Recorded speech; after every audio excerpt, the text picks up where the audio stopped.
Hi. Hi. I'm so excited to be here. Yeah. Thank you, Barbara, for turning me on. This is wonderful. I'm so thrilled to be here. So my name is Nancy, and pigs are my totem. So what is a totem? The Oxford Dictionary defines a totem as a person or thing regarded as symbolic of a particular quality. So, how did a pig become my totem? Well, it all started years ago.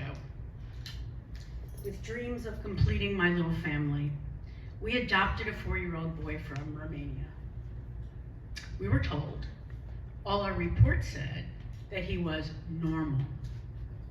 But George arrived in the suburbs of New Jersey, a feral child, a wild animal in the body of a boy, with a host of disabilities ranging from fetal alcohol syndrome to autism to institutionally acquired attachment disorder.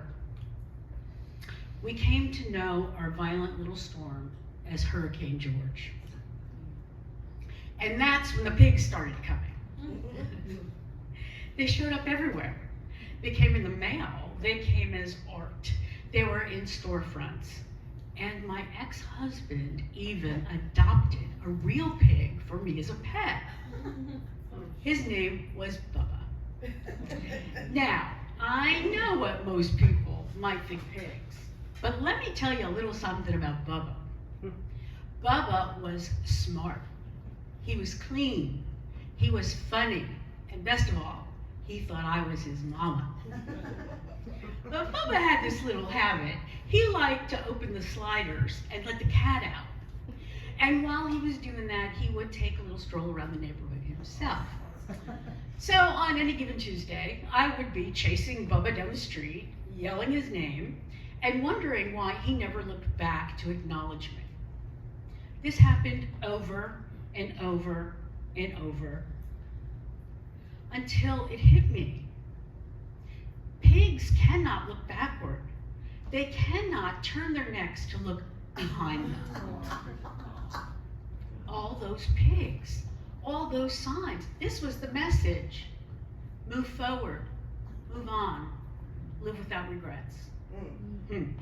Now, let me be honest. That message did not quite land at that time. How could it? When you've upended your family, adopted from a second world country, and suddenly find yourself in a daily battle with violence, trauma, and survival. Regret feels inevitable. But time passed. George eventually went to live in a group home.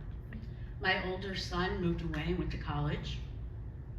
My marriage dissolved. My ex-husband remarried immediately, but I'm not bitter. And I started writing and writing and writing. And when I finished, I had a book. And I realized something. I hadn't just written a memoir.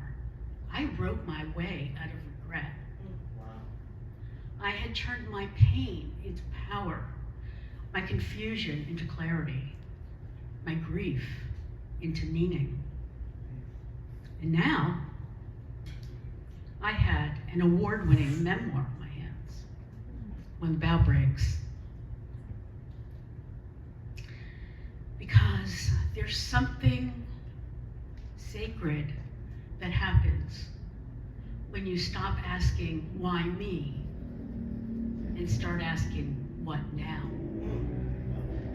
Because now I get to speak to parents across the country and around the world. Parents who are looking for connection, who have walked a similar path, who need that light shone into the dark tunnel when there seems to be no end to our children's troubles.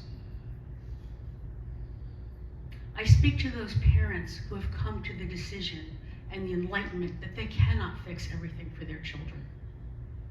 And they realize that asking for help is not a sign of weakness, but of courage and strength. So yes, pigs are my totem. This is actually my dog's toy, so I guess there is too. They remind me to keep going, to not look back, and most of all, to live without regret. So I hope you find your unexpected guide, your Bubba, your hidden totem. I hope that you will live your life without regret.